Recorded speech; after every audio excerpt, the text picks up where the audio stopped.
It is the big show on the couch for November 13th, 2014. Today or tomorrow? Well, currently it's Thursday night. Right. If you're listening to this, it's probably Friday morning. That would be the 14th.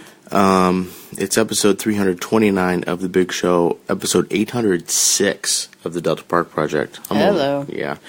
I'm Jason. I'm Anna. And don't worry, you may have heard that it was going to snow in Portland today, but here's a little tip. It never snows in Portland. Except that one time when we had 2 feet for 4 days earlier this year, but whatever. Didn't stop them from canceling school today, but it did not snow. And every kid, many kids, our kid for sure, wanted what we had back in February, which was 4 days of just snow. It was awesome and so fun. Yeah. And, so to not get snow and to just get ice and it's just cold and it's raining ice pellets and Netflix was going out. Oh, my God. And, it was really disappointing. Well, it lasted for just a short time and she, luckily she was watching a movie. She was watching Cloudy with a Chance of Meatballs too, and I think she wasn't even into it anyway. And so the internet went out. And I was like, oh, my God. And so she goes upstairs to play, and I'm, like, frantically on the, texting you, and the cable TV is out, and I'm just like, oh, this is not good because we don't have a DVD player except in the car. What are we going to do? And as it turned out, she really didn't watch a lot of TV. She watched a movie later in the day, and that was all. So it was fine. It all came back on. Good. But to be stuck without that on a day that you can't really go outside, because it was freezing rain and windy, cold, and not fun. There was nothing fun to do outside. I mean, Elliot, checked out the ice that was in all the buckets that we have in her mud pie kitchen in the backyard. It was they were full of rain water. And then covered in ice, and that was fun. She got to break the ice, and Amity went out, and as soon as her hands get cold, she's like, I am done. Amity did not look happy in the photo. Her hands were cold. Yeah. And we went in right after that.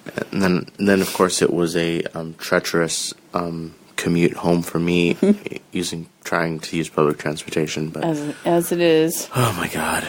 But I'm home. Yep, it's fine. It was, we really did fine today. Your parents were here this morning, which was helpful, and we stayed entertained today. Good. So, yeah. So, today I was going to talk about Interstellar, because I went to the Christopher Nolan movie, which, by the way, so I was reading more about this. Steven Spielberg was initially on board to direct it. It was always written by Christopher Nolan's brother, Jonathan. Okay. But then Christopher Nolan took over and rewrote a lot of it. And actually, he spent a big chunk of 2013 getting really technical and learning about the science of it so that it could be kind of pretty accurate. Cool. So as accurate as possible. It's a long movie. It's 3 hours and 5 minutes long. And I tell you, I cannot imagine sitting in a movie theater for that long. Well, let me tell you, I was engaged the full time. I did not feel like, oh my God, this is dragging once. I was engaged. The pacing was good.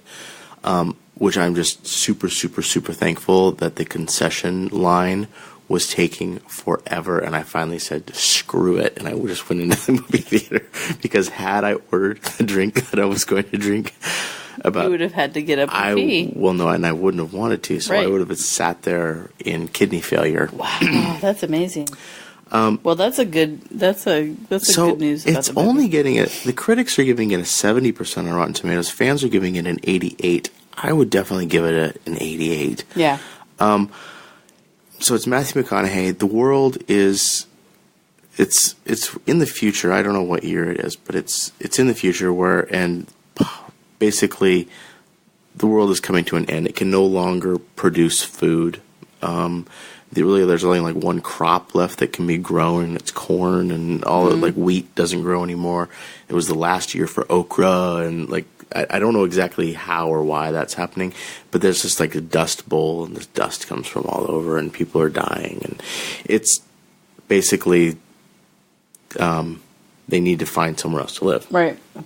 So they stumble upon NASA, and NASA is like this hidden thing now, because when the world is coming to an end, people really don't want to spend their money on NASA. They want to spend it on, being able to make food. Right. So like NASA's the secret place in the secret mountain or something. That's funny. And anyway, they shoot them off into space, and there's been this program to go and find other planets, and this wormhole just happened to appear 48 years ago, and you can go through it, and there's like 12 different planets or something. So McConaughey goes up there with Anne Hathaway, and it's... Wow, they shot some really beautiful people into space. They did. They did. And so then it deals with like black holes and time shift. Like if you go to that planet, you're only going to be down there for an hour, but that would be like 7 years back on Earth or something. And what does that do with time? And how old will you be when you come back? But you're not. But you didn't really age. But the world went on without you, and just all kinds of weird, crazy stuff. And so it's a really, really, really awesomely shot, beautiful movie. The scenes are full, and it's like you're in a full. It's like I don't know. I just felt like every moment was like good. I don't know. I didn't feel bored at all. So some really great performances by all those folks, and McConaughey's great, and it's also maybe it really resonated with me because it's also a father-daughter story, and it.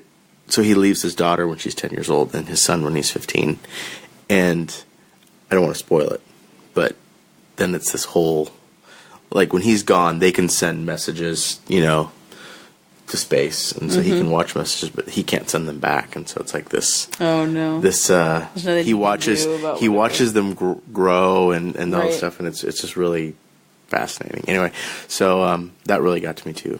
But I really liked it. I really want to watch it again. I will wait for it to come out on HBO before I watch it again. But so you can watch it in 3 different nights with me pausing and asking questions every 5 minutes.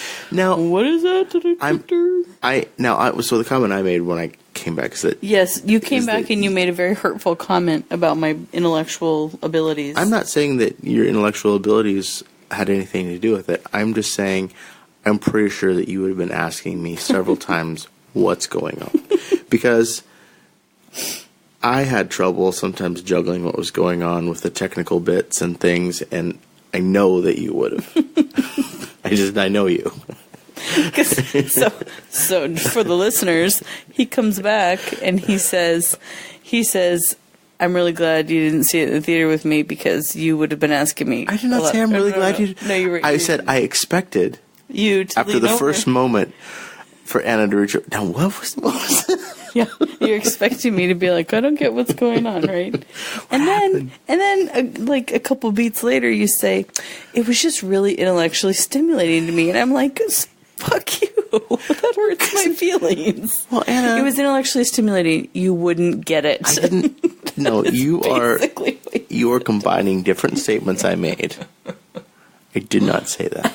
I was still like, you would love it. I wouldn't get it. Maybe you would love it. You might like it. They portray the fifth dimension in 3D. I didn't even know what the hell was going on there. I was like, okay.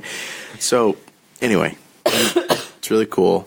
It's kind of like makes you long for space, travel and things, and so it's smart and it's cool, and I liked it, and I would definitely give it an B+.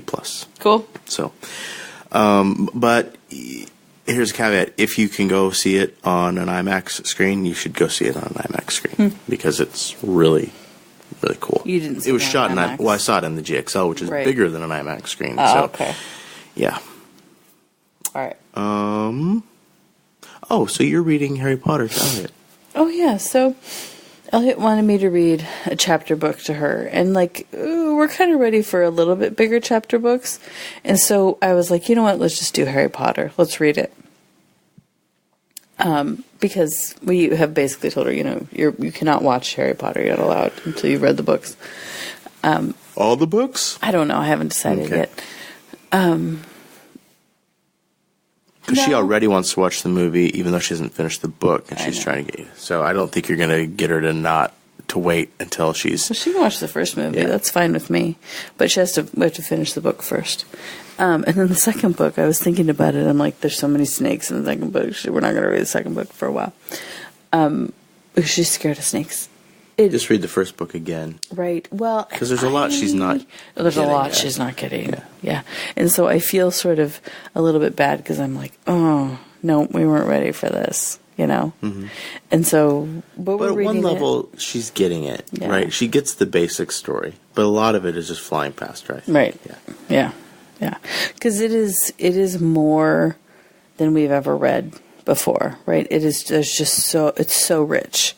And we've never read anything like that. And I'm thinking, oh, yeah, we probably should have, done Ramona Quimby first or something. But you know what? We're just going to get through it and see what she retains from it. And at the end, I think we might just leave it at that. Like, we read the first one and that's it. If she didn't want you to read it, she wouldn't ask it. She'd ask you to read a different book at night. Maybe. I think. We've only been reading it for a few nights, so we'll see. Because, I'm sort of excited about it, and so I don't know if she's wanting to read it because I'm excited about reading it. But at the same time, like, I felt like tonight was the chapter. It gets good, right? Because Harry goes off with Hagrid. He finds out his story, and now he's in Diagon Alley, and he's about to go into Gringotts, right? Like, this is when it gets really good. And it stays good the whole rest of the book. So I think it's okay.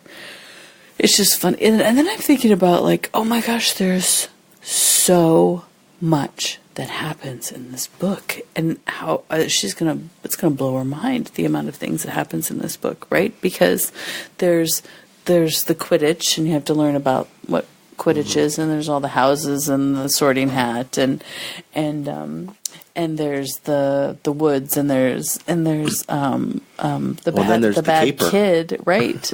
Yeah, there's the bad kid. What's his name? Draco Malfoy, and there's the friends that he has to make, and then of course Voldemort is trying to come back to life and get him, and it's just like it's so much. It's crazy. So, yeah, it's a lot of stuff. But I'm excited, and we'll just see what sinks in, and then I think we'll just sort of see at the end if we want to continue reading it or not. But I think I would let her watch the first movie after she's read the first book. And then maybe we'll just leave it at that for now. Because really, I wouldn't let her, at this age anyway, watch anything past the second movie. Because The Prisoner of Azkaban is scary. It has the werewolf, Death Eaters. and yeah, we're not going past book 2, and I don't really think we're going to do book 2 necessarily because there's a really big snake at the end. Remember, big snake, yeah. And I think book 2 would be confusing because it's the Chamber of Secrets and it's the thing about Tom Riddle, and no, I think we're just going to do book 1 and we'll just wait for a couple years until she can read it herself. Yeah. But at least, then it's not, then she knows what it is, and if anybody mentions something, she's not totally spoiled. Well, and based on experiences of your friends, she'll probably hate it anyway. I know, that's the sad thing. Like, so my adult friends who love Harry Potter, and we all read it in our mid-20s, because that's how old we were when it came out. And, well, in our 30s by the time it was done, though, because I was pregnant with Elliot when the last book came. I remember I was so excited, like, oh my gosh, I get to read this before I have kids, because I'm never going to read again.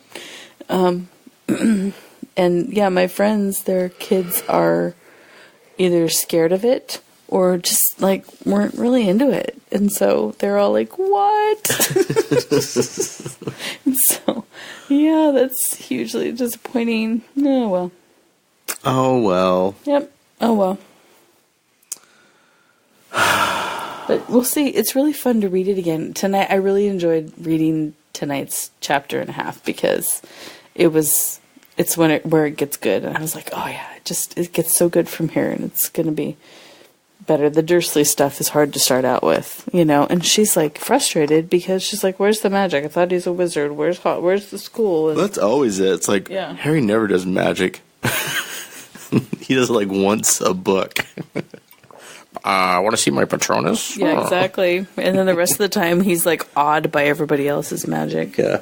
So how he becomes an Auror at the end, I don't even know. Spoiler: Harry Potter doesn't do magic. Is that everything? Did we watch anything? Oh, we're watching The Voice, I guess. Sort of. Sort of. It's funny because they got to the live show this week, and we didn't watch it at all. Not really. And you were at a meeting, right? On Wednesday for results. Oh. It was so Monday. Oh, you went to the movie. I went to the Interstellar. Mm-hmm.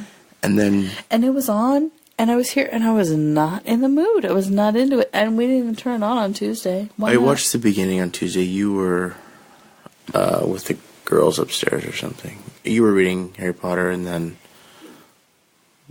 maybe putting Amity down? I don't know where you were. I don't know. I watched like the first 45 minutes of it, I think. Yeah. But I didn't watch it. And then Wednesday, of course, we didn't watch it. But I don't care. I mean, God, they cut like a bunch of people, and it just needs to get into the live shows because then it's not all about the... Well, it was live this week.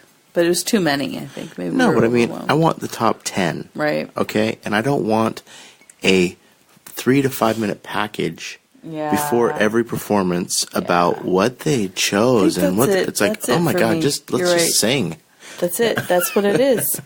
It takes way too much time. They just need to sing, and I think they will now because they all have to perform on the same night. They can't split it up anymore. Yeah. So they'll have to perform on either Monday or Tuesday night, whatever NBC is doing. Yeah, well, yeah, so it'll probably be Monday performance Tuesday for 2 hours and then results for an hour. That I can deal with. I think that is the problem. It's just taking too long. I don't want Pharrell to cry anymore or make me want to cry or just get emotional. Sing it. I know. That's weird to me that they tell them to just get emotional. Well, I mean, you've got to be. I know, but at the same time, it seems superficial. Well, but if they're superficial, then they're not actually being emotional. Mm-hmm. If they're not connecting with the material, you'll know it. It's the same thing. It's like find something in your life that relates to this. You have to, because if you're just saying the words, it's pretty, but it doesn't have any impact, and no one's going to vote for you. Mm-hmm. I mean, they're telling them what to do correctly. I think just for anything. I mean, if you're acting, your monologue, you can say the words, but if you're not emoting it, right. Anyway, and then we watched The Amazing Race, and Elliot's really pissed they're taking a week off. Oh, I know. I know, what the hell, CBS. Thanks a lot. But, that's about it. So, go see Interstellar if you must. If you have 3 hours to sit. Oh, my gosh. I can't imagine. So, when we went to the Big Hero 6 movie, my butt was so sore in the theater. So. I was finding the same thing. So I skipped the concession line. I went and I got a seat, and it was leaning forward a little bit. Mm-hmm. And then I sat there for a little bit, and then I still had like 10 minutes. So I'm like, okay, I'm going to go try the concession line again. I went back, and it was even longer. Oh, so then I went back, and I got a different seat, and it was a little more level. Oh, weird. Yeah, mine was totally pitched forward. My butt was so sore. But then it was a little lean, but then I just had to make sure your feet were just kind of leveling you, and your butt was all the way back. See, the living room theater is the one where the seats are really comfortable and they have the footrests and stuff. Yeah, that would have been good to watch Interstellar in a couch because you could just sort of lounge back a bit. But so go see it. Guardians of the Galaxy is available for purchase, I believe, on November 18th. That'll be for rent soon after. Like December 9th, after? I think. Okay. I can wait that long. But I might buy it because I really like it. All right. Well, that's next week. It's Tuesday, I think, yeah.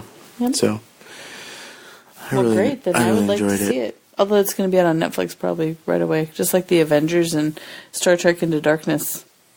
Oh, speaking of Star Trek Into Darkness, Elliot today was watching The Princess Diaries. That makes sense. Nice segue. Royal Engagement. And the guy that Anne Hathaway ends up with, spoiler alert, is Benedict Cumberbatch. Chris Pine. Oh. And I was like, wow, I like him better in Star Trek. He looks the same, but just younger and definitely less experienced of an actor and just sort of in a stupid role. But anyway, yeah, I was just like, Chris Pine. And there was a lot of kissing in that movie. So, yeah. Elliot understands kissing. Yeah, it was all right, but it was just kind of She's got funny. boys fawning after her now, which is a little odd. But they don't really understand how their feelings, and I'm not sure that those feelings are anything more than just a genuine, innocent love for her. Mm-hmm. You know? No, she's a cool girl. I mean, if you're gonna hang out with a girl, I mean, She's pretty cool. she's a cool kid. Yeah. And then there's, other girls. Most girls I wouldn't want to talk I think to. all the girls in her class are pretty cool. Actually. Well, yeah. All three of them. All three of them. Yep. Yeah. I was trying to make a jokey statement about girls, and then I've come off now just sounding like a jerk. I know. I'm just going to leave it at that. I'm just going to leave it at a jerk statement. If you're a girl, you probably shouldn't see Interstellar. You won't get it. No, not a girl. I think just you. I was just trying to help you come off as more of a jerk. Yeah, girls. They're stupid. Girls are too dumb to watch that movie. Jessica Chastain. Did I say her name? I have no idea. She's in The Help. She's in it. She's in The Help? Mm-hmm. Wasn't she? No. Oh. She was in... Zero Dark 30, but what Zero else Dark was she in 30. before that? And she was in something else. I don't know. Crap. And Ellen Burstyn. And Casey Affleck. And I will say Matt Damon's in it. You're not supposed to know that he's in it, but he's on the IMDb page. So, okay. Hello. That's right, Matt Damon. Matt Damon's a sexy man in space. In a cornfield. Anyway, that's everything that I wanted to say. Oh, you're looking up Jessica Chastain. I am, because she's from something before Zero Dark 30. Oh, I saw her in The Help. Go up. See? I do not recall her in The Help. She's the mean one. The one who gets the pie. Really? Does she not have red hair in that? No. She gets the pie. I always just remember her of... No, she's mean. Okay. Oh, or maybe that was Bryce. No. No, it's Jessica Chastain. I don't know. I think you might be full of it. She's in Interstellar, though. Good for her. Okay. I want to close up the mailbag. I think that's a good idea. All right. That is everything for this time. My name is Jason. And I'm Anna. Seacrest. Out.